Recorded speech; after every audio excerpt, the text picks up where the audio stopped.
Recently मेरे दादाजी मुझसे बोले, बेटा हमारी जिंदगी का सबसे बेस्ट समय हमारा बचपन होता है। ये बोलकर वो अपने डायपर में हगने लगे। तो मैंने इस बात पे थोड़ा गौर किया और मुझे पता चला कि यस, बचपन सच में बहुत रैंडम होता है। बचपन में एक बार साइकिल की चेन चढ़ाते समय मेरा हाथ आ गया, तो मैं भाग के अपने अपाहिज दोस्त को भी ले आया कि उसके भी हाथ आ जाए। बचपन में मुझे मेरी दादी का चरित्र सही नहीं लगता था, क्योंकि वो मुझे डेली नया तारा दिखा के बोलती थी वो तुम्हारे दादाजी है। बचपन में मैं थोड़ा भोला भी था, ऐसे फालतू किसी को उंगली नहीं करता था, वरना फिर मैं 9 तक ही गिन पाता था। एक तो तब कोई भी आके गिनती पूछ लेता था, और उंगली करते समय गिनना कितना मुश्किल होता है पता है। बचपन में मैं और मेरा भाई हमेशा WWE देख के लड़ते थे, क्योंकि माँ बाप की चाहते लड़ने लायक थी नहीं। एक तो मेरा छोटा भाई बचपन में बहुत शांत स्वभाव का था, बेचारा स्कूल में भी सीनियर से बुली होता था। हाँ, वो सीनियर मैं ही होता था। एक बार मुझसे बोलता, भैया डॉक्टर बनना मेरा सपना है। तो मैंने उसे नीट की बुक्स ला दी, तो अब वो उसका पूरा सपना बन गया। अब वो डॉक्टर गेम में भी बीमारी बनता है, और बवासीर पीछे होती है। चिंटू बुक्स नहीं पढ़ रहा है तू? एक बार बेचारा बिस्तर पे गिर के रोने लग गया, तो सब बोलने लग गए कुछ नहीं हुआ, चींटी मर गई, चींटी मर गई। मैं यहाँ सोच रहा हूँ फिर अभी तक हम चींटियों वाले बिस्तर पे क्यों सो रहे थे? हाँ, घर में सबकी पीठ पे ददोड़े हो रखे हैं। हाँ, ये नहीं गिरता तो हमें तो पता ही नहीं चलता बिस्तर पे चींटियां हैं। हम तो सोए जा रहे हैं चींटियों वाले बिस्तर पे। और स्कूल में जब भी ये छोटे भाई पैड में हक देते हैं, तो बड़े भाई को क्यों बुलाया जाता है? पता है कितनी घनघोर बेइज्जती होती है पूरी क्लास के सामने, और बुलाते भी इतने सस्पेंस है, वो देख के बड़े भाई का हगना निकल जाता है। ऐसे 2 छोटे बच्चे स्लो मोशन में भाग के आ रहे हैं। हाँ, वो उनकी नॉर्मल स्पीड है। मैं देखता हूँ मेरे भाई को क्राइम सीन से 2 पियून पकड़ के ले जा रहे हैं। उसे ब्राउन रंगे हाथों पकड़ लिया गया। मेरे भाई ने मुझसे जाते जाते कहा, मुझे फंसाया जा रहा है। मुझे पता था इस लेंडे के पीछे की कहानी इतनी सिंपल नहीं हो सकती। कड़ी तहकीकात के बाद मुझे पता चला इस लेंडे के पीछे बड़े बड़े पॉलिटिशियंस, गैंग लीडर्स और माफिया इन्वॉल्व है। मेरा भाई सही कह रहा था, ये उसका लेंडा नहीं है। हैंड्स अप पीटी टीचर, तो वो लेंडा तुम्हारा था। तो तुम्हें पता चल ही गया, तुम मुझे कभी नहीं पकड़ सकते। रुको, भाग गया। जाने दो उसे बेटा, हमने पीटी टीचर के बड़े भाई को बुला लिया है वो लेंडा उठाने।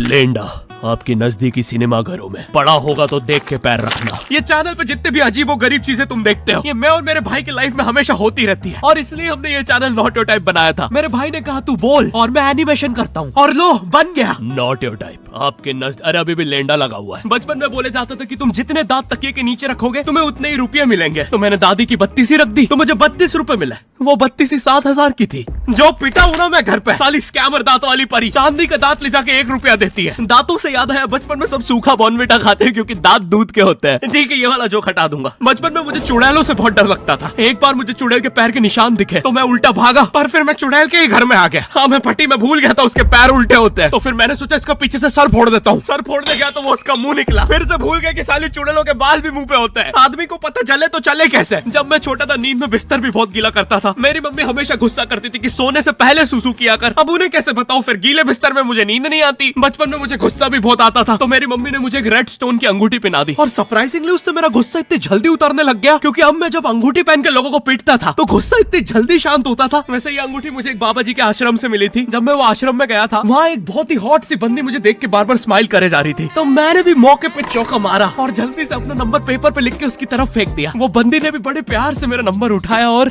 खा लिया। अरे भाई, उसको भूत लगे, वो तब से सबको स्माइल दे रही है। हम भी सुबह से नंबर फेंक रहे हैं, अभी तक 2 किलो पेपर खा गई है। हाँ, अब तुम्हें भी ऐसे रैंडम भूतों या स्ट्रेंजर्स पास नंबर ना फेंकना पड़े प्यार के लिए, इसलिए आओ हैपन पे चले। यहाँ तुम्हें मिलते हैं तुम्हारे कॉमन इंटरेस्ट के लोग। मुझे बॉर्नविटा बहुत पसंद है। मुझे भी रोहित। आओ मन बुद्धि हैंडशेक करते हैं। हैपन पे मिलती है आपको उन लोगों की प्रोफाइल्स जिनके साथ आप पाथ क्रॉस करते हैं। यहाँ तुम अपने एरिया के लोगों की प्रोफाइल्स भी देख सकते हो। यही नहीं, जो लोग तुम्हारे फेवरेट स्पॉट पे जा चुके हैं, यहाँ तुम्हें उनकी प्रोफाइल्स भी मिलती है। तो अभी जाकर अपना नेक्स्ट क्रश स्पॉट करो अपने ही मन पसंदीदा स्पॉट पे। तो अभी जाकर डाउनलोड करो, लिंक डिस्क्रिप्शन में। Thank you happen.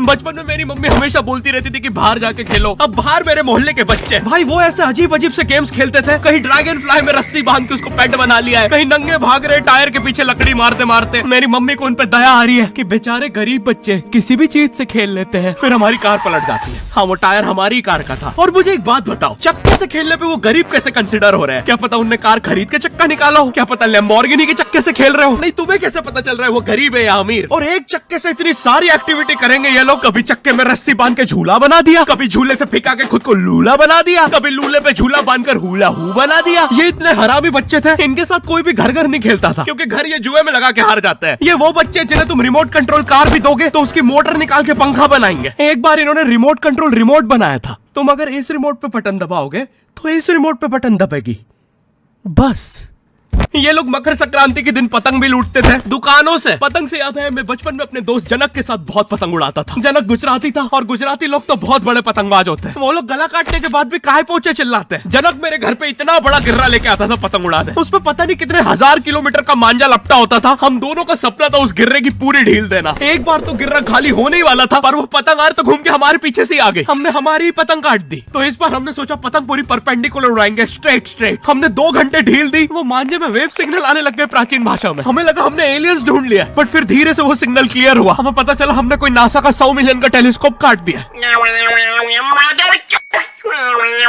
पतंग नीचे ले, टेलीस्कोप काट दिया।